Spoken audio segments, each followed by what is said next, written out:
Hi friends and family.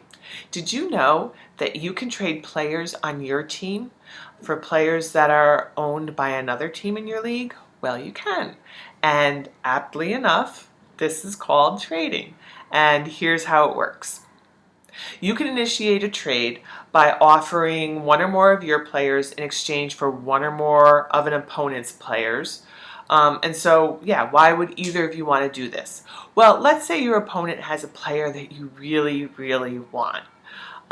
So you would look at their team, try to figure out what your opponent's needs are, see if you have a player that they might be interested in, and offer that trade.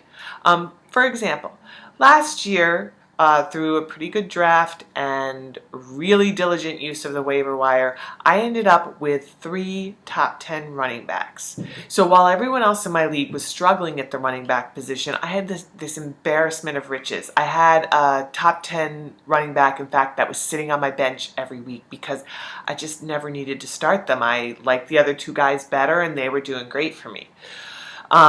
Meanwhile, however, I was struggling at quarterback position and everyone knew it. I just couldn't get my quarterback situation together. So people in the league started approaching me with offers. People would offer me their backup quarterback or sometimes even their starting quarterback in exchange for one of my running backs, a couple of my running backs, a running back and another player. I received so many offers that I was really able to select the one that I thought would work best for me. I ended up trading that top 10 running back who was sitting on my bench, plus a tight end that I wasn't using, picked him up on a bye week and hadn't gotten around to getting rid of him yet.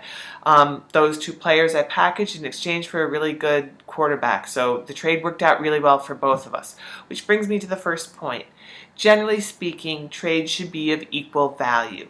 So what I mean by this is if you want a really good player from your opponent's team, just know that you're going to have to offer up a really good player or maybe even 2 pretty good players in exchange for that really good player. Don't try to offer and certainly don't accept trades that are unbalanced. So every year in every league, there's that guy. The guy that offers his kicker in exchange for your star running back, right? Don't be that guy. Offer and accept only trades that are approximately equal value. The goal of any trade is not to screw over your opponent. It's just to make your team better. That said, definitely know what you can afford to lose and still have a winning team. For example, do you have a replacement for that person you're about to trade away?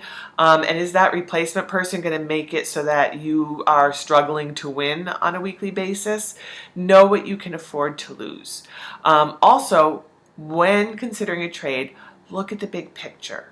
All right, so perhaps a player has been struggling in the season so far because they've been against really good defenses, but you've looked at their schedule and coming up in the future, they're against really weak defenses. So chances are they're going to explode. A player like that, you might be able to get a really good deal for. The opposite is also true. Don't be seduced into giving away too much for a player who had a really good game that was just a fluke. So if your opponent has a player and that player has been pretty consistently just getting a couple points week to week, and then all of a sudden they had like this crazy game where they get 20 points or more, don't be seduced into giving away too much for that player. If they haven't had a game that good in the past, chances are they're never going to have a game that good again in the future. So always look at the big picture.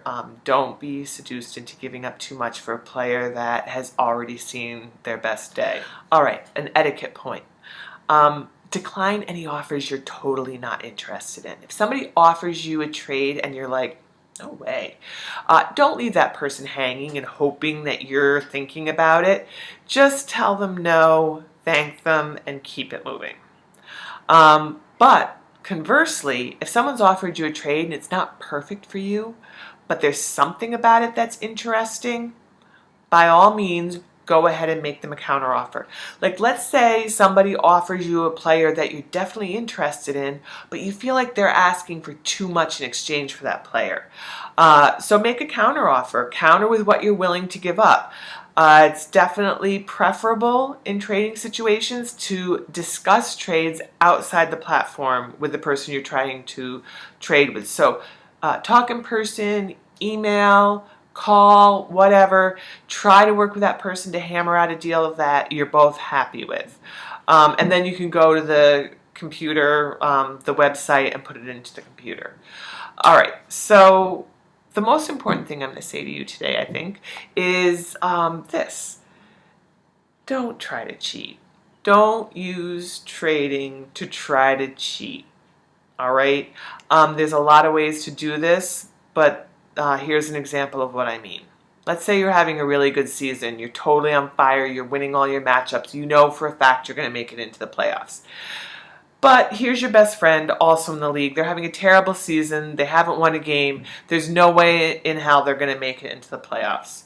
So don't, on the side, kind of arrange with your friend for them to kind of channel all their really good players to you in exchange for all your really bad players to try to beef up your team, to try to win the playoffs, or even just to beat a particular opponent.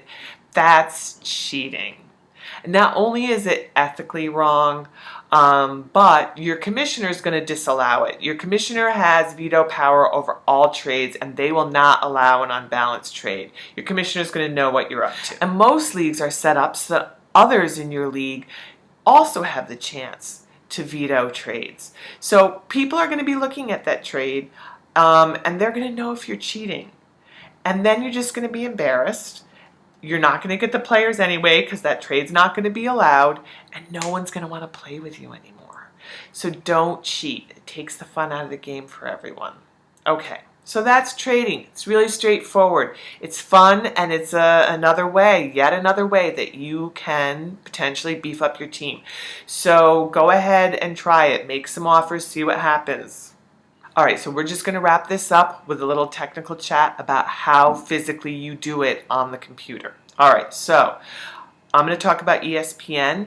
Yahoo is going to be very similar. Some of the headings and stuff might be a little different, but basically same principle. Okay, so on ESPN, under the My Team tab, look for the subheading that says Trading Block.